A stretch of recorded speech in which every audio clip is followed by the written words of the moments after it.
আসসালামু আলাইকুম everyone, welcome back to my channel. আমার এই রেসিপিটা যে যেখান থেকে দেখছেন প্রত্যেককেই অনেক অনেক অভিনন্দন ও শুভেচ্ছা জানাচ্ছি। আজকের রেসিপি আমার লইট্টা মাছের বাগার। দেখো, লইট্টা মাছটা কেটে নিয়েছি। এখন আমি লইট্টা মাছটা সিদ্ধ করব একটু হলুদ দিয়ে আমি চুলায় বসিয়ে দিলাম। এটা একটু সিদ্ধ হবে। সিদ্ধ হলে এখানে আমি কি করব, কাটা বেছে নেব। প্রিয় বন্ধুরা, তোমাদের সামনে তো এক একটা প্রোগ্রাম নিয়ে আসি, তোমরা দেখো। এই দেখো, সিদ্ধ করে নিচ্ছি, পানিটা একটু শুকাবে। পানিটা শুকালে আমি মাছের কাটা বেছে নেব। এই দেখো, মাছটা চুলা থেকে নামিয়ে নিয়েছি। মাছের এখন কাটাগুলো ফেলে দেব। দেখছো, মাছের কাটাগুলো আমি একটু একটু করে ফেলে দিচ্ছি। মাছের কাটা ফেলে দিয়ে এই দেখো, আমি এখন শুধু মাছটা নিয়েছি। আমি এই রেসিপিটা কিভাবে রান্না করছি সেটা তোমাদের সাথে এখন দেখাবো। চুলায় প্যান বসিয়ে দিয়েছি।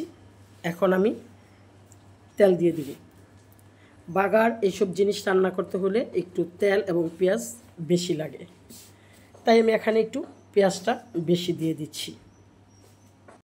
পেঁয়াজটা একটু আমি ভেজে নেব যতক্ষণ পর্যন্ত পেঁয়াজের কাঁচা গন্ধটা দূর না হবে। প্রিয় বন্ধুরা, এখন আমি দিয়ে দিচ্ছি 1 চা চামচ পরিমাণ আদা রসুন পেস্ট, দিয়ে দিচ্ছি ধনিয়া পাউডার, দিয়ে দিচ্ছি হলুদ পাউডার, আর এখানে দিয়ে দেব আমি লাল মরিচ পাউডার। সবগুলো দিয়ে এখন আমি ভালোভাবে একসাথে মশলাগুলো কষিয়ে নেব। দিয়েছি স্বাদ মতো লবণ। এখানে দেখো, যে পানিতে আমি মাছটা সিদ্ধ করেছিলাম সেই মাছটা দিয়ে আমি মশলাটা কষিয়ে নিচ্ছি। মশলাটা কষানো হয়ে গেল, আমি এখন মাছটা দিয়ে দেব। যে মাছটা আমি কাটা ছাড়িয়ে নিয়েছি। দেখো, মাছ এবং মশলা একসাথে ভালোভাবে আমি কষিয়ে নেব। দেখো, এই মাছটাকে আমরা সবাই অবহেলা করি, কিন্তু অ্যাকচুয়ালি আমি আগে কখনো খাই নাই। যখন আমি এই মাছটা নিয়ে নিজে রান্না করলাম, সেই রকম হয়েছে। প্রিয় বন্ধুরা, তোমরাও খেও। মাছটা কম দামি মনে করে তোমরা ফেলে দিও না। এখন আমি ফাইনালি একটু পানি দিয়ে দিলাম। আমি পানিটা যতক্ষণ পর্যন্ত না শুকাবে ততক্ষণ পর্যন্ত রান্না করে নেব। এই দেখো, এখন আমি কাঁচামরিচ দিয়ে দিয়েছি। মাছটা আমি সুন্দর করে রান্না করে নিয়েছি।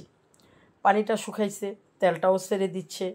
আমি আরও কিছুক্ষণ রান্না করে নেব। এখন আমি শেষে দিয়ে দিচ্ছি লেবু পাতা দিয়ে দেওয়ার কারণে ফ্লেভার এবং স্বাদ দুটোই অন্যরকম হবে এবং খেতে ভালো লাগবে।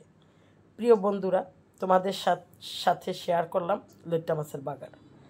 তোমরা আমার রেসিপিটা ভালো লাগলে অবশ্যই লাইক, কমেন্ট এবং শেয়ার করো। তোমাদের কাছে ধন্য থাকবো, ধন্য হব।